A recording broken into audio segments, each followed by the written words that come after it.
Well, I'm joined by Azzam Tamimi, who's known Jamal Khashoggi since 1992 and who met up with him in London the day before he disappeared. Thank you very much for coming in. Let me ask you what you make of this story that we think we'll be getting from the Saudis.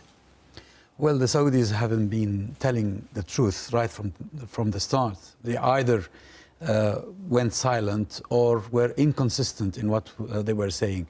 Now, what we know from the Turks is that he was killed within minutes of his entry into the consulate. And the Turks revealed that information to intelligence services in the West. And that's why Trump, the first statement he made was clearly he had accepted that Khashoggi was killed. So let me ask you about what the Turks know, because we've had all these reports that they've got recordings, they know exactly what went on. Are we going to get those recordings? Do you know they have those recordings? I know you have contacts in Turkey, you're a member of the Muslim Brotherhood and kind of have connections there. So how much do they actually know and what can they prove? Sources that I trust right at the top in Turkey have revealed that they have audio and video recordings. Video recordings? Yes. Extraordinary. Showing Jamal Khashoggi being killed and then dismembered. Right. And I suppose one of the elegant things about the Saudi admission, if it comes, is that it can admit that all of that went on, but nevertheless exonerate, keep innocent the people in charge of Saudi Arabia. Nobody will believe this. Nobody ever will believe this. Anybody with a minimum knowledge of how Saudi Arabia is run will tell you that Mohammed bin Salman is the person that gives orders, small or big.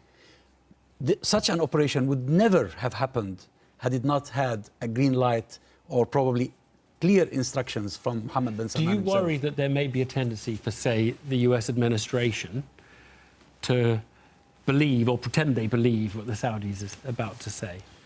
Well, President Trump has befriended Mohammed bin Salman. Kushner, his son-in-law, is a very close person to Mohammed bin Salman.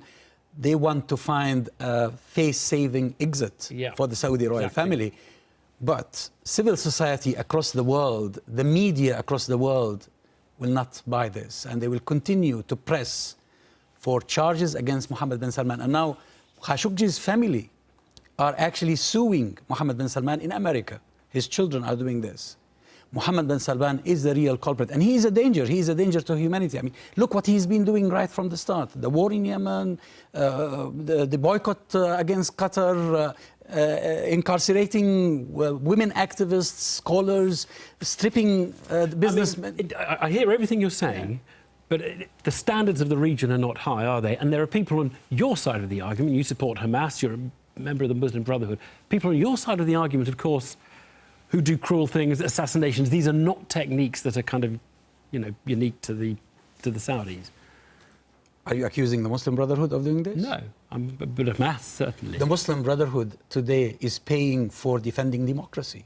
We have today 40,000 prisoners in Egyptian jails because they stood for democracy. And Hamas, of course, its struggle against Fatah and against Israel. Hamas is a national liberation movement. Hamas is struggling for liberation of Palestine, which is occupied by the Zionists. But that's a different issue. Let's not confuse issues. Well, I don't want to get in there, but I was just wanting to make that point. Thanks very much indeed for coming. Thank you.